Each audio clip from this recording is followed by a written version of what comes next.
Welcome to the Conscious Kinky Podcast, where we explore sexuality, connection, and power through awareness and intentional choice. At the Kink Collective, we help people reframe their relationship with sexuality, build deeper connections, and become safe spaces in the world. Each episode invites reflection, not performance. And the conversation continues inside Conscious Conversations, our live community space. Welcome to the conversation.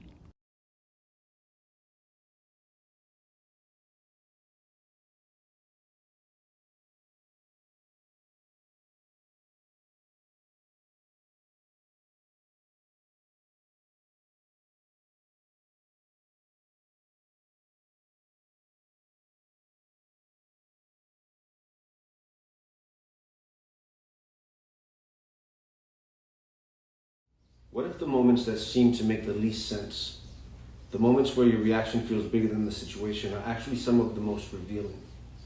What if a trigger isn't just something that sets you off, but something that shows you where your body still doesn't feel resolved? Because most people treat triggers like interruptions. But what if these triggers are actually information? Not convenient information, not comfortable, but honest information. Welcome to the Conscious Kinky Podcast. I'm Kat. And I'm Joshua. This podcast exists to help people understand themselves more clearly, relate more honestly, and stop repeating patterns they don't fully understand yet. This month we're exploring the mirror, the places where our reactions, assumptions, triggers, and repeated patterns reveal something deeper about ourselves. Episode 1 was about the mirror itself. What you react to is often something, it's showing you something.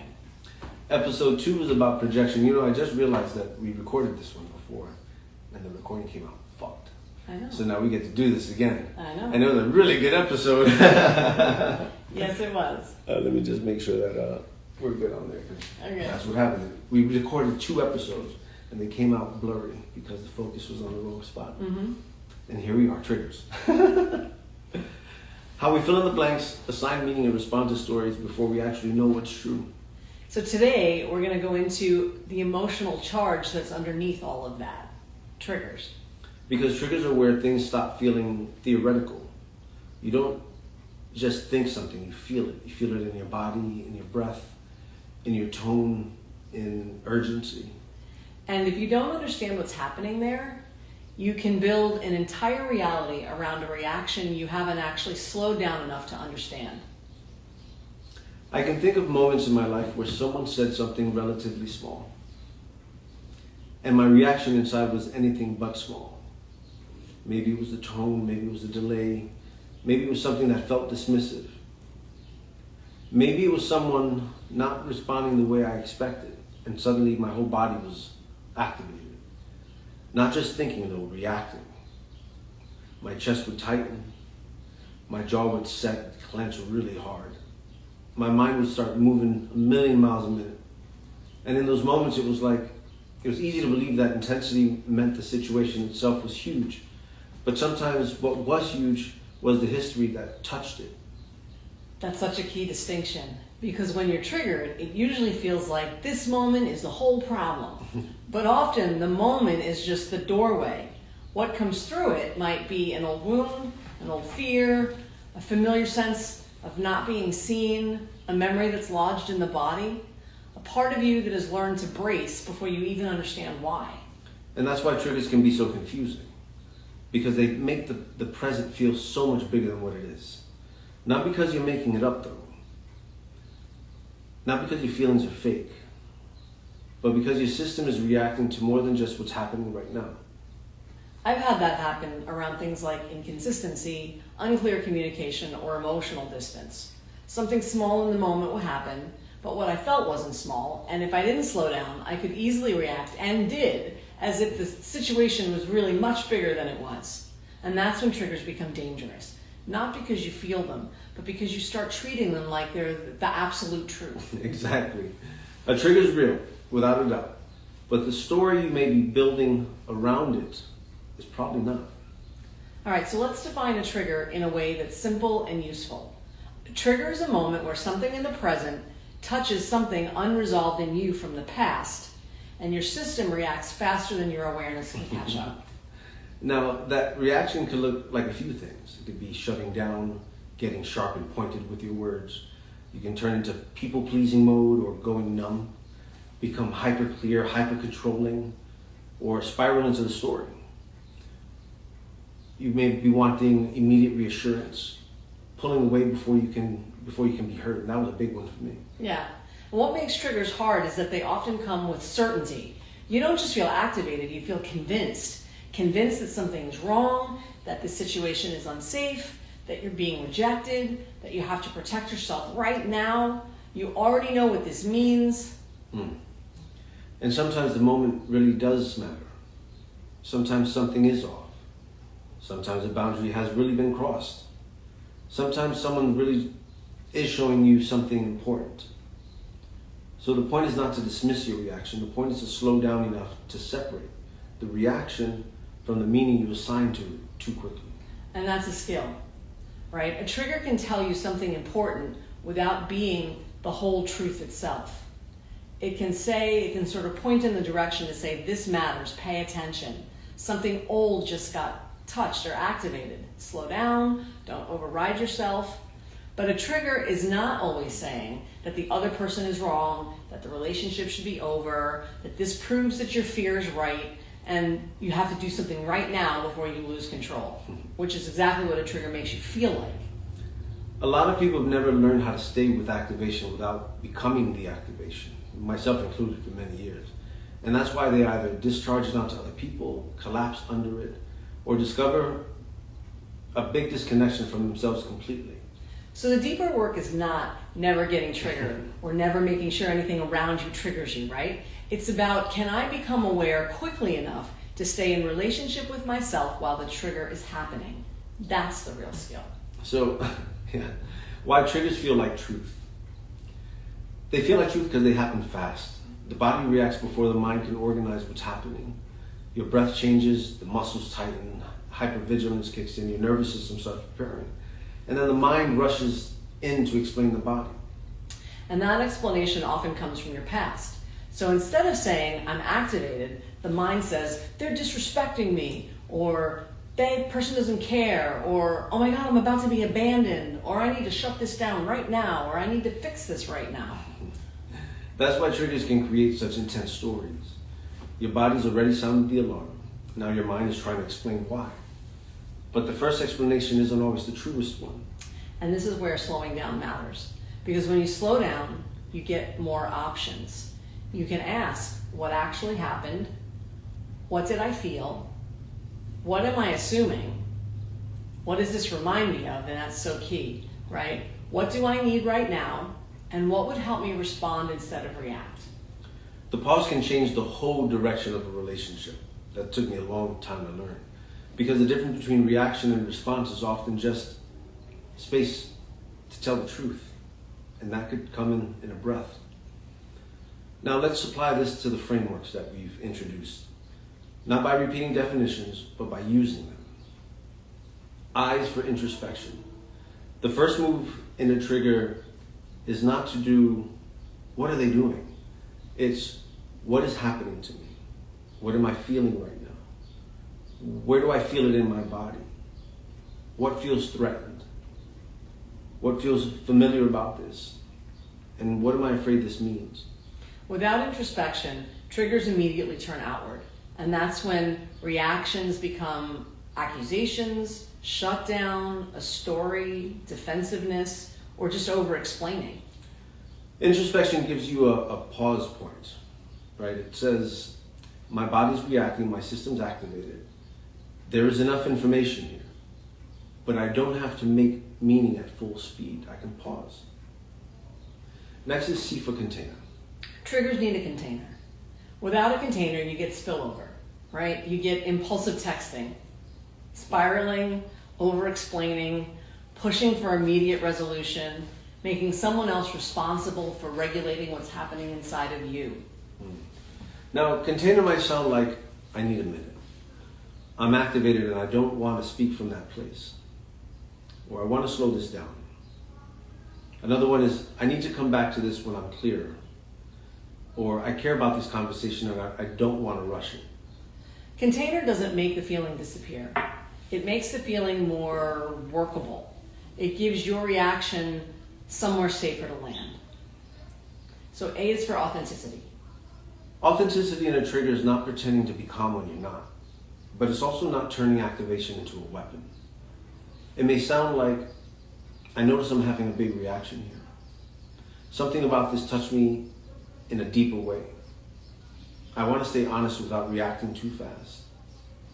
I'm not fully clear yet, but I know something's happening inside of me. That's authenticity, right? Not performance or suppression or emotional dumping, just truth with responsibility, right? So V is for vulnerability. Vulnerability here is admitting that a moment affected you more than you expected, not from shame, from truth, from saying, I'm more activated than I want to be. I'm not fully clear yet, and I need time to understand what's happening inside of me. That is a powerful kind of maturity, because many people would rather be angry than honest. They would rather be right than exposed. They would rather accuse than admit they feel affected. But sometimes the most vulnerable thing you can say is, I need to slow down before I know what this means. S is for safety.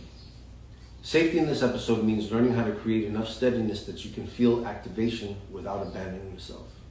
That might mean grounding, pausing, naming what it is, slowing down, not forcing immediate resolution, not making a permanent decision from a temporary state. Safety says, I can be activated and still remain in contact with myself. It's different from saying, I never get triggered.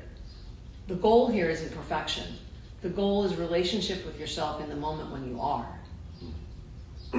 All right, so now we'll look at the next framework, MISS, right? Let's bring the triggers into the pacing and connection, because triggers don't just happen inside you. They affect how you meet, invest, share information, and share experience with others. So meet. When you're triggered, it gets very hard to meet the actual person in front of you. Instead, you start meeting the tone, the resemblance to the past, the old wound, the thing it reminds you of, and the fear that came online when you got activated. That means the relationship gets filtered through activation. And when activation is driving, you might not be responding to the person, you're probably responding to the alarm. Next comes invest. Triggers often make people rush to conclusion. Instead of letting time reveal reality, they move quickly towards certainty, defense, withdrawal, repair before understanding, or emotional collapse. Investment requires staying long enough to separate what's happening now from what got stirred up from before. That doesn't mean you ignore red flags. It means you slow down enough to tell the difference between a red flag and an old bruise being touched. I like that. Yeah. Share information. This is where triggers can distort communication. People either say too much too fast, or they say nothing at all. They explain instead of reveal, and they accuse instead of describe, or demand instead of ask. Clear sharing might sound something like this. I noticed I'm activated. I want to slow this down before I decide what this means. This touched something inside of me bigger than I expected. I need clarity, but I don't want to turn this into an accusation. That's the kind of language that protects connection. It lets truth enter the room without turning the room into a battlefield. So shared experience is next.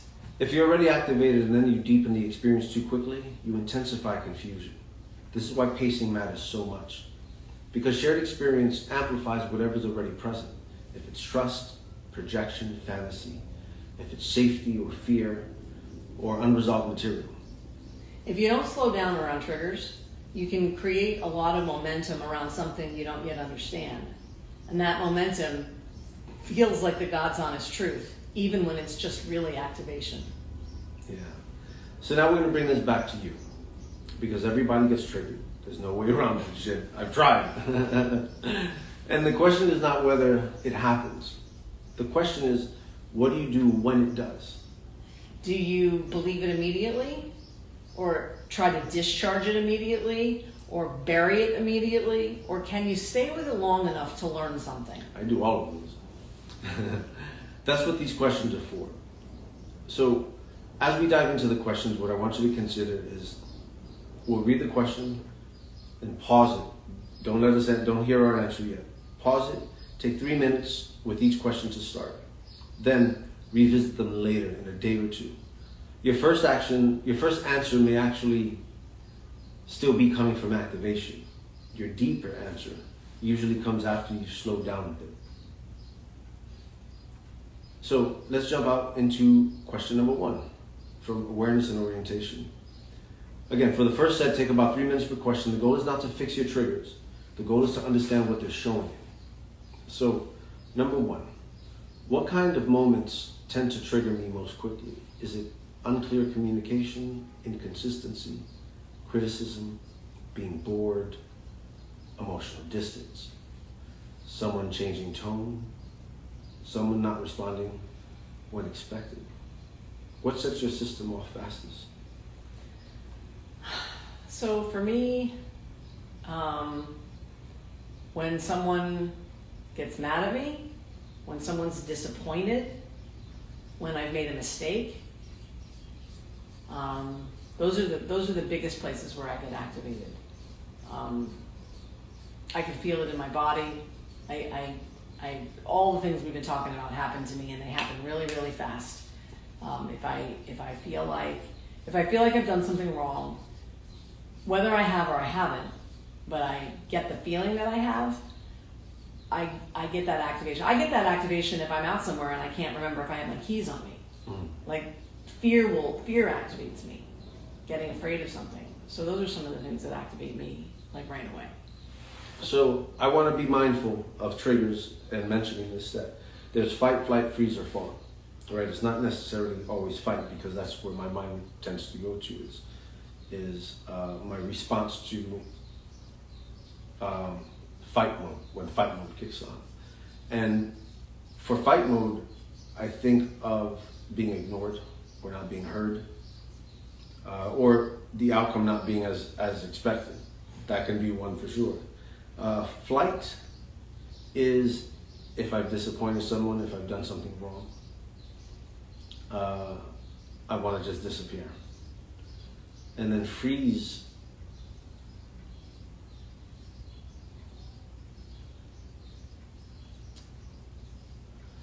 is like if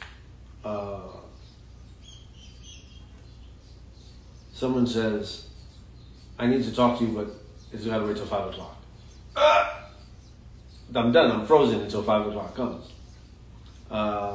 So that type of anticipatory conversations, right, or whatever it is, that puts me into freeze.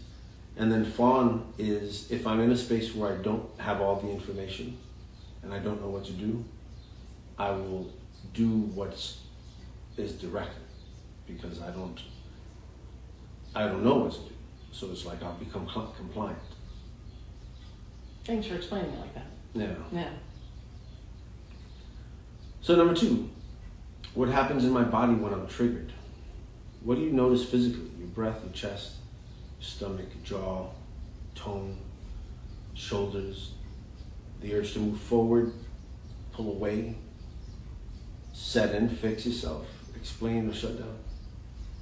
Yes. To all of it, right? Yeah. I mean, my shoulders get tight. You say that to me sometimes. You're like, Mom, put your shoulders down. It's like they're up here on my ears. I gotta bring them down. I get racy inside. My heart beats faster. My mind races. I feel like anxious and upset. And I get filled with that overwhelming feeling that there's something that I need to do, I need to fix, I need to say right now. And I've learned that was my way into being able to start unraveling triggers for myself, was recognizing that feeling because I normally do feel fairly calm and able to think things through, but when I get into I have to fix it now, I start wanting to I've learned that that's the clue that I'm triggered, and it automatically by definition means that I need to not do any of those things, and I need to slow down, ask myself the questions, And I get that urge to move towards, to fix, to explain. Sometimes I get the urge to pull away and shut down, but that's not usually how triggers manifest for me. Well, flight, like I'm a fawn type of a responder. I'm not a freeze responder for the most part. So for myself, all of this, all depending on what is activating inside of me. Because ultimately I need to get into a safe position or a solid footing, right? So my body experiences all of that. Depending on what is making me feel unsafe, depends how my body's reacting. And that could look like like all of it. Right. Like all of it. Yeah, it's like once you get onto it, once you start realizing what your trauma response is, what your trigger response is, then you start seeing more of it. Mm-hmm. When I first became aware of it, I didn't have any idea that it was a trauma, that was a trauma response that was happening. I really believed that my reaction in the moment was about the moment. That it was about you, what you were doing, that I needed to fix, change, whatever, and I had no idea that it had anything to do with me or my past. I just didn't know. So it's been a long road. I'm glad we're doing this again. Question number 3. What meaning do I tend to assign to those moments right away? What story comes online first? Do you assume that you're being rejected, that you're being disrespected, that you're in danger, that you're too much, that you're not enough, or that there's some control you need to regain? So it's a combination of it, but rejection and disrespect are leading to, for sure. Again, if I don't feel heard, that's what puts me there. Yeah. But yeah, easily rejection and disrespect. And I'm still trying to figure out why that is. Yeah. I can relate to the feeling of being in danger. Feeling that I'm too much or that I'm not enough, especially where I think I've done something wrong or I've made a mistake. I go from that I've made a mistake to I am a mistake to like that there's something wrong with me. And it brings up this like very almost like sick to my stomach feeling. It's like I just get overwhelmed with feeling and I race around trying to figure out what it is I need to do to try to fix it. Or how I can make it better, or if there's anything I can do. I mean, I think in my past I used to do other things with it, like try to dismiss it or try to minimize it or whatever. But then I got to a point where it was like I would just take it all on. Number 4, where does my reaction feel bigger than the moment itself? Where do you sense there may be more underneath than the present situation? What feels older than what is actually happening right now?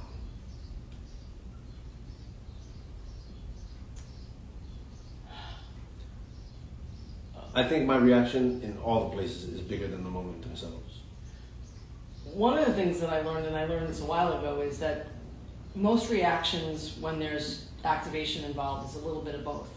Some of the reaction is about today, and then the distance between what would be an appropriate reaction and how I'm reacting is the part that's in the past. I had a therapist once say to me that the question you ask yourself is, or the thing you say is, that was then and this is now, right? So the part that's about today is about this is now, right? But the rest of the reaction is about that was then. And so earlier ago we talked about asking yourself that question, what does this remind me of? Or where has this happened to me before? Because that's given me a lot of insight into my triggered response by asking myself, what about this situation? So like if something's happened, like even with you and me or whatever, and I go into an overinflated response, I'll say, where has this happened before? Or what was this like, right? I remember that situation that we had where you were going off somewhere to visit with someone, and I reacted really badly to it. And I realized that there was no reason for me to be reacting really badly to the situation. Like the way I was feeling was not commensurate with what was happening. And I just, instead of launching into trying to fix it or fix the situation, I just sat with myself and I said, what does this remind me of? And it immediately brought me back to some childhood stuff and where I had been left out and where friends were, my best friend in the 6th grade had abandoned me. It was like I right away, just by getting quiet and asking myself the question, I was able to come up with a connection. And then I understood the difference between my reaction in the moment and the bigger reaction, which was to something in the past, something in the very distant past. Sorry, Mom, I love watching you talk. Yeah, I think my reaction is always bigger. Yeah. In the moment than the moment itself.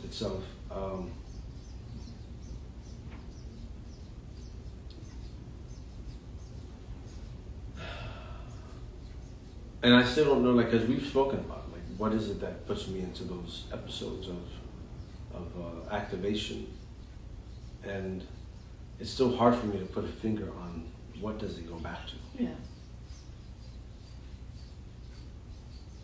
Number 5. What do I usually do first when I feel triggered? Do you confront, withdraw, over-explain, people please? Do you go silent? Do you get sharp? Do you seek reassurance? Do you try to control the outcome? I absolutely don't get sharp.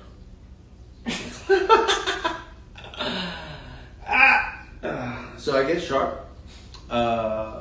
Sometimes I go silent if I don't want to get sharp. That's a rarity, but that's happened once or twice. I absolutely confront because I feel like it's got to be resolved right now. And that's how I respond to these things. It's like, I need a resolution, right? I need to understand what's happening. Yeah. Or I need you to understand what's happening. Yeah. Because you don't see what's happening. I see what's happening. Wow. Yeah. I go into a few of those different things too. Sometimes I'll go into over-explaining, especially if I think that there's some way I can backpedal my way out of the feeling of having done something wrong. What else do I do? A lot of my reaction is internal. My thoughts race. I'm trying to figure something out.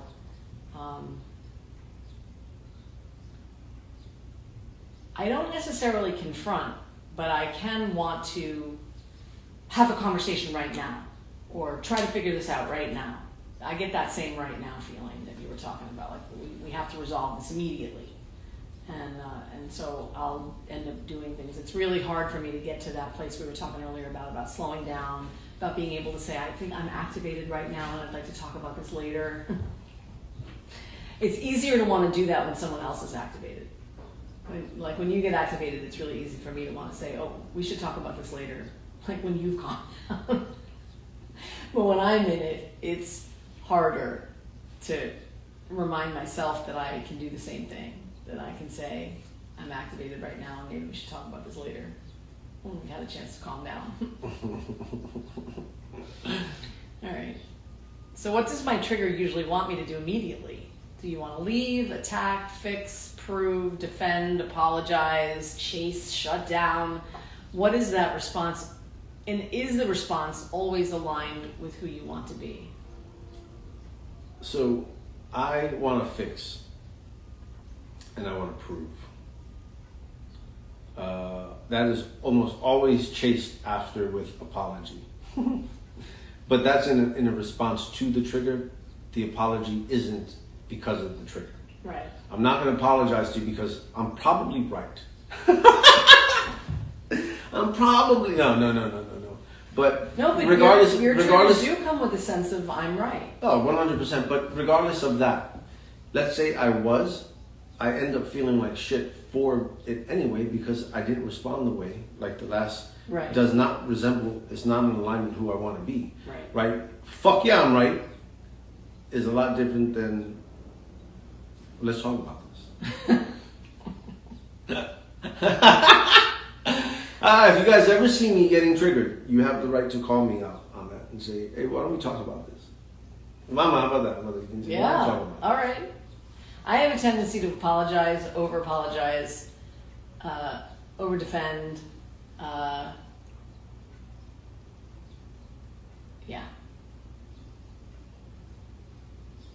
And that response is not aligned with who I want to be. Those responses, my trauma responses never are. The one where I feel like I need to pin somebody down, figure it out right now, get it resolved. I just want to throw this out there because there's never enough credit given where credit's due. Talking about this, it makes it sound like a perfect person could just not. Right? And it's like, we've worked out this for years with each other. Mm-hmm. On patience, on grace, on pain, on harm, emotional. It's not always been easy to buckle down and say, we're going to talk through this, even though what was said hurt, because I see you and you're not who is showing up right now. Right? Yeah. And it's like, and the truth is like this stuff happens. It does. I mean, were it so that just becoming aware of it, made it go away. It doesn't work like that. At least that's not been my experience, right? Like, progress is not measured by I become aware of a trigger and therefore it never happens again. It's measured by, the incremental changes that I make to how I respond when I am triggered, right? How much time can I shave off between my reaction and what I actually do? Or, that's where progress is measured. what I want to point out also is, one, I thought these were red, they're orange. But two, fuck, don't lose it. Oh no, I'm losing it. Triggers, no, where's it going? It has to do with, fuck. I think it had to do with persistence, but it was a big one. It was to acknowledge something that you just said, though. Thanks. Oh, not persistence, not that, not at all. Speaking from the I. Everything you've shared, you brought it back onto yourself. And you don't generalize it, you don't say you guys and what people need and shit like that. It's like what I need, what I did, what worked for me. When you're answering these questions, answer all of these questions from the I statement. Do your best to not generalize this, because what I just noticed in the last question, everything she's does is opposite of how I respond. So if I'm making these generalized statements and she can't connect with it, then it's like, well, you're not speaking for me, right? So it's like it really changes how I answer these questions when I share it from the I. So when answering these questions, be mindful of that. All right. So before moving into the second round, let's pause for a moment. Let's take a breath and let the first round settle.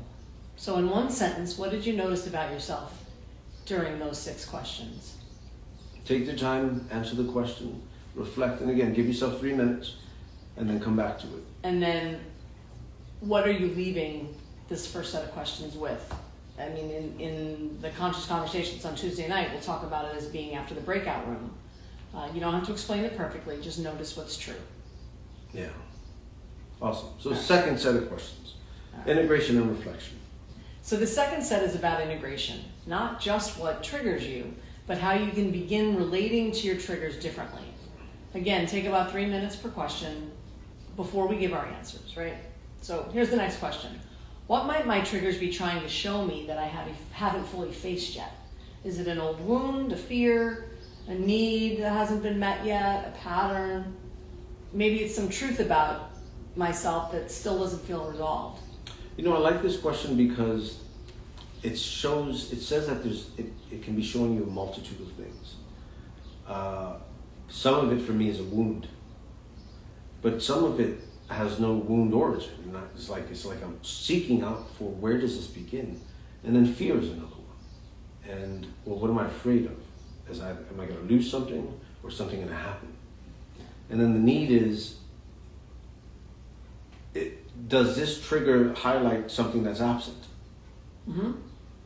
Right, absent from a circumstance that makes me feel unsafe.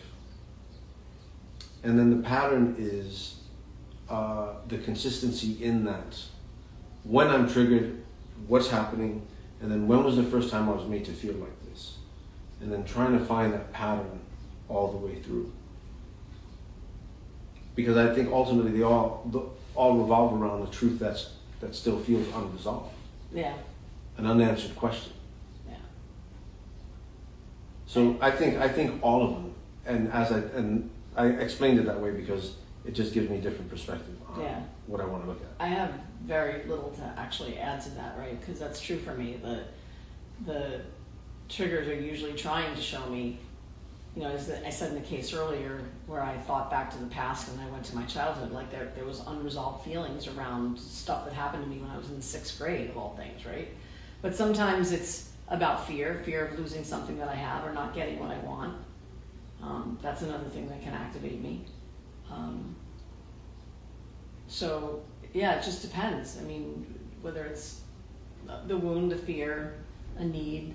Sometimes it is something that I need or want that I haven't been able to ask for. I haven't been aware of it, but whether it's something as simple as like some affection or some comforting or whatever, and I'm either not aware that I need it, or I feel like I'm not significant enough to ask for it, or that I'm going to be a burden if I ask for it. But that's what the trigger's trying to tell me, that I have a need that I need to have filled. Sharing that made me think of the night I fell asleep at the foot of the bed with your feet. That was a need. All right. What helps me stay connected to myself when I'm activated? Is it breath, taking some space, moving your body, writing like in a journal, maybe composing a clear sentence, taking a pause, or talking to a trusted other, somebody who you can run your stuff by? What actually helps you slow down enough to stay aware? So it's funny because I'm still practicing on being able to catch a breath, and I think it's working. Mm-hmm. Because my mind goes into fix mode. Mm-hmm. Right, I either want to fix it or I want to correct it, apologize, or whatever it is. I want to move past that hurdle of conflict because I don't like being there. Yeah. So sometimes it is a breath. Another thing is when I get to talk with somebody, I get to process it with somebody who's not connected. Yeah. And that really helps me put things into focus. And yet, the other side of that coin is sometimes talking about it too much is a type of emotional bypassing for me. I can talk some stuff to death rather than just sit and get really in touch with how I'm feeling. I learned that a few years ago.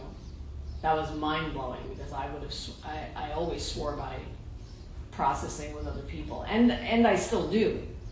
But sometimes I just need to sit. Well, there's a difference between processing and bitching. Yeah. Yeah, right? But it can be a thin It can line. turn into a bitch session. Yeah, if you're not careful or you're not aware of where you're coming from. And So what changes that? That's a whole podcast right there. Yeah. How to go from bitching to processing in 30 seconds with Master Joshua. All right, you can do that on your podcast. A lot of these tools are helpful. Writing helps me. Talking to somebody else helps me. The thing about movement, doing a little dance party, putting on music and moving my body can change my state just enough that I can actually access what's happening. Has it been a minute since you've done a dance party? Yeah, this morning on the treadmill. Nice. At the gym. I had my own dance party at the gym. Nice. Yeah. I love it. All right. So where do I tend to react first and reflect later? What relationships or situations bring that out most strongly? And where do you often wish you had slowed down before speaking or acting? It's funny, the closer you are to me, the less reaction time you get. Yes, me being ground zero.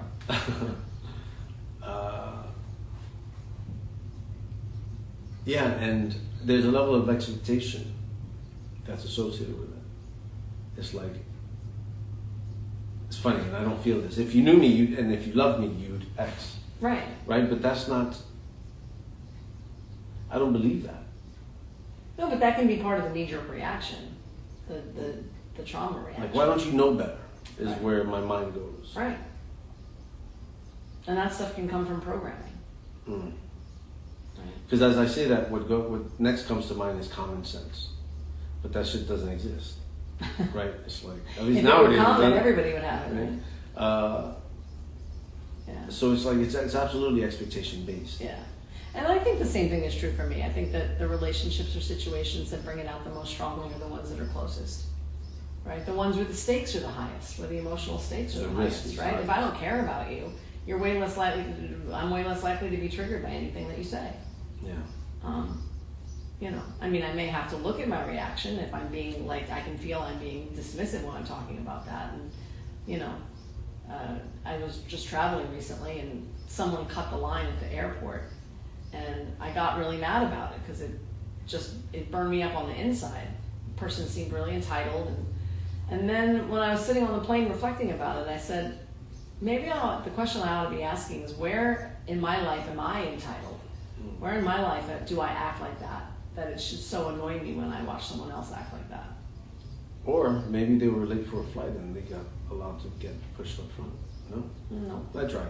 No. See, I'm an optimist. Fuck that guy. They just wandered in late and thought they would just Really? get in the line, and there was nobody to stop them. And then I ended up behind them, get to check onto the plane, and they hadn't had their passport checked, and they Good. slowed the line down. Fucking With asshole. me behind them. Listen, if I ever see you, But it was like, I had to ask myself, like, you know, this is a person who goes through the world with some level of entitlement. They had their, like, you know, duty-free bags and whatever. And I was like, are there places where I do that? And I didn't really come up with an answer, but there was something very calming about asking myself that question rather than staying focused on what was wrong with the other person. yeah. It's cool, Mama. Yeah. All right. I always wish I had slowed down before speaking or acting. That's my follow-up to that. Yeah. Even if I'm right. Well, Because the impact that takes on Right. the person. right. All right. What would it sound like to name my activation without making it someone else's fault? What sentence could you practice? Could be something like, I notice I'm activated. I need a moment. Or this is bringing up something in me. I want to slow down before I respond.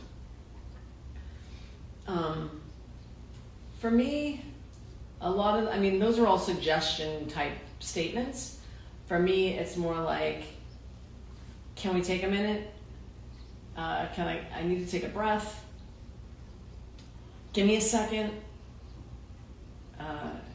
Because what I have to do is get between me and the racing around in my head. And I have to get between me and the typing, right? If I think I'm going to text, like when I'm activated in regards to you, I literally will text 15 times. As long as I don't hit send, I'm okay, right? There just has to get a wedge between me and the send button. It's not because it's not you, right? Because whatever you did isn't the problem. It's the reaction I'm having to it that's the problem for me, right? Because I can handle, you don't really do anything that can't be dealt with. But I act like the sky is falling internally, and I have to get a wedge between me and that reaction. So Maybe, Mama. that's what happens. And so What would it sound like to name my activation? I don't know if I could say, I'm noticing I'm activated right now. That's a little bit beyond my pay grade, but I could say, I need a second, give me a minute. You know, take a breath, walk, and just do anything to get that wedge between me and a reaction. I'm still curious about this phenomenon. The breath. What is this thing you call breath? No, one of the things that you've helped me with is to ask you to clarify. Yeah, rather than assuming you know, especially if Like, what did you hear me ask? However, sometimes the tone with that shit doesn't match. So what did you hear me ask? Not productive. Counterproductive, actually. But they're all yeah, tones. and when that tone activates me. Yeah. And then my reaction to that tone is freeze or shut down. Yeah. I find I can't say anything. I just get Shut down. I get totally shut down. I can't say anything. Yeah. Even if there's something to say, even if I could say the thing that would clarify, and if you were right, better, and right? And I mean, sometimes I have the information that you're actually looking for. there's been plenty of times. Yeah, but I can't get to it because the tone makes me shut down. Yeah, like the time the doggies came home. Yeah. I came home and the doggy was out. Yeah. And it was just, well, it wasn't even out. It was in the kennel. Yeah. And it was just, I didn't have all the information. Yeah. I made assumptions. I came in the door, and the fucking Penny barking, fucking guard dog 3000. And I didn't have all the information, but I came in because of, I was tired, it was a long day, and all the other circumstances lined up, and then the fucking dog is barking, right? Yeah. What is that? What is that? I could feel it. I could see it now. I could see that. It was like a controlled outcome thing. When I get in, I would like the dog not to be fucking barking. And here she is. Barking. Because it's just what she does. Because it's just what she does. Right? Because All she's a 3 multi pounds of killer guard dog. It's crazy. Yeah, thank you for letting me talk that out. Yeah. So, number 11. All right. What boundary, pause, or support would help me respond instead of react? What would help you create more safety in the moment? Do you need time, distance, clarification? I think we just talked about this, right? A written response, a repair conversation later. So I would steer towards clarification and a repair conversation later. Yes. I'm thankful that my apology time is down. Yes. No question. No question. And that's helped me, right? It helps me because when you're in it, I can talk myself through my reaction, my triggered reaction, by reminding myself that you'll come through it and you'll probably apologize sooner rather than later, and that it'll be okay. And I can breathe and get space inside myself so I don't have to go into a full tilt. Because trauma it's not you. Yeah. And I can know that, but when the tone gets bad, when things get jacked up, I can't stop myself from Responding. I can't stop myself from the activation, the heart rate, the breathing, the scattered thinking, like it just comes on whether I want it to or not. Even if I'm telling myself, I know this isn't me. Yeah. You know, one of the hardest truths about being in a relationship and triggering a partner and having conflict is the unease that it has introduced into your body as a norm when we were dealing with our downs, right? Yeah. And to be able to have the conversation. I remember when we were on the walk to the movie theater, you said, I don't feel it in my body. Yeah.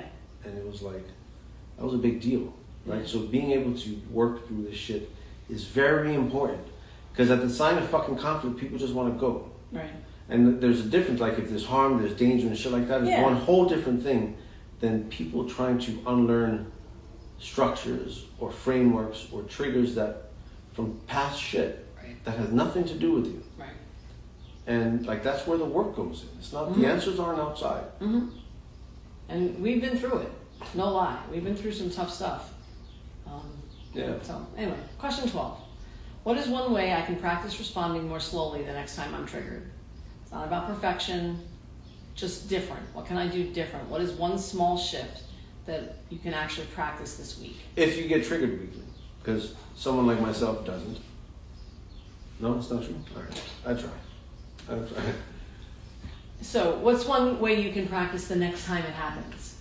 What if it's not this week, but the next time it happens? You know, I think the breathing thing is working. Mm-hmm. I just had an anticipation or an expectation that it would happen and work immediately. And that's not true. Right.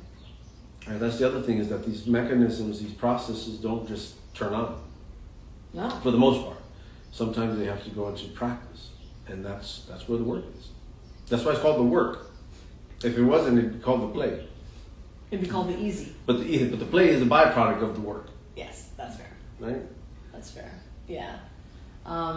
So I don't know, the next time I get triggered, I just try to speed up the time that it takes between getting it having it happen, and then what am I doing about it that's productive, right? So, like not hitting send, letting myself breathe, talking myself through it. Yeah. Thank you, Mama.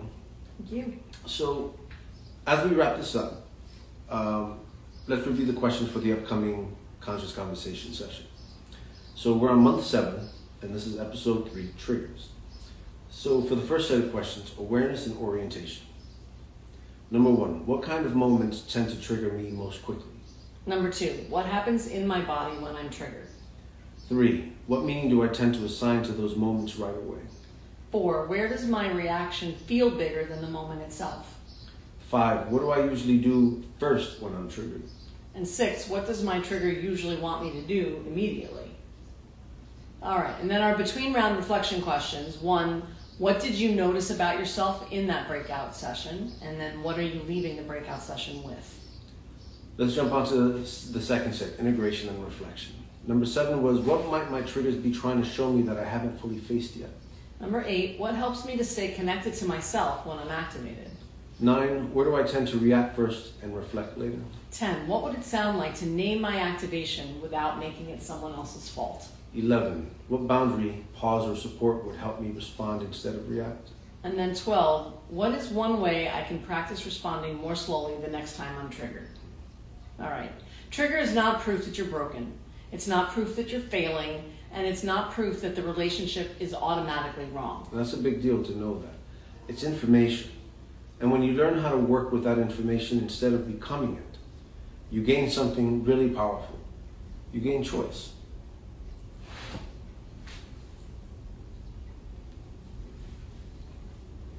And that's exactly what we practice inside Conscious Conversations every Tuesday night. It's a live guided space where you get to reflect, speak, hear yourself, be yourself, hear others, notice your reactions, and build the skill of staying with yourself more honestly. It's beautiful because it's a mirroring group community, right? We get to really highlight it. Conscious Conversation now meets every Tuesday at 7 p.m. Eastern. The first class is always free because we want to show people what's happening. And after that is $30 a month, where we have this weekly space where we can reflect, practice, and stay connected to the work. And for those who want more support, the Integration Circle gives you the Tuesday conversations, the private WhatsApp group, a community, and a live monthly session with us where you get to ask questions, process what's coming up, and get support integrating what you're learning. Because there's a lot that comes up. Yeah. Also, moving forward, episodes will be available Wednesday morning. So you have more ways to stay connected to the conversation before we meet live on Tuesday. As we close, there are 2 questions we'll be using at the end of Conscious Conversations moving forward. Let's not tell them about those. Okay. Let's not tell them about those because All right. That's the meat and the potatoes. That's the integration. So you'll have to come. You have to come. Have to come to the Tuesday night call. And if you've never been before, the first call is free. It doesn't cost you anything. You have no reason not to come. Come taste it. Come see the work. Not every trigger is a command. Sometimes it's an invitation. It's an invitation to slow down. And understand what your system is trying to tell you. So instead of asking, why did that set me off? Try asking this. What did that touch inside of me? We'll see you inside Conscious Conversations. Actually, next week, we close the month by moving into ownership. Not blame, not self-attack. Ownership. So we get to ask what part's actually mine, what should I be taking responsibility for, and what changes when I stop outsourcing my awareness. That's where the mirror becomes the real change. The new episodes drop every Wednesday, and the work continues inside Conscious Conversations every Tuesday at 7 p.m. Yeah. This month has been really powerful. It's been touching a lot of spaces, and the groups have been really knocking it out. Yeah, I'm excited. Yeah. Thank you, guys. We'll see you soon. Thank you. We'll see you soon.